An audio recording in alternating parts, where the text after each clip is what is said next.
காளியம்மன் கோயிலை பத்தி பார்க்க போறோம். மலேசியாவில் பிரசித்தி பெற்ற இந்து கோயில்களில் ஒன்றாக செந்தூல் காளியம்மன் கோயில் விளங்குகிறது. மிகவும் சக்தி வாய்ந்ததாக கருதப்படும் இவ்வாலயம் கோலாலம்பூரில் பண்டார்பாரு செந்தூலில் அமைந்துள்ளது. காளியம்மன் என்று கூறினாலே பலருக்கு ஒரு வகையான அச்சம் ஏற்படும்.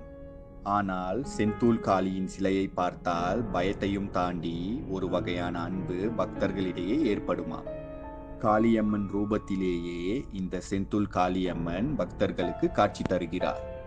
ஆனால் இதில் சிறப்பு என்னவென்றால் எந்த ஒரு ஆலயத்திலும் இல்லாத ஒரு அதிசயம் இங்கு காணப்படுகிறது. எந்த ஒரு ஆலயத்திலும் இருக்கக்கூடிய சிலைகள் அனைத்தும் நேராக பார்த்தபடியே அமைக்கப்பட்டிருக்கும். பக்தர்களை எதிரே பார்த்த வண்ணமே இவை பொதுவாக இருக்கும். அதே போல செந்தூல் காளியம்மனின் உடல் நேராகவே அமைக்கப்பட்டிருக்கும். ஆனால் தலை மட்டும் இடது பக்கமாக திரும்பி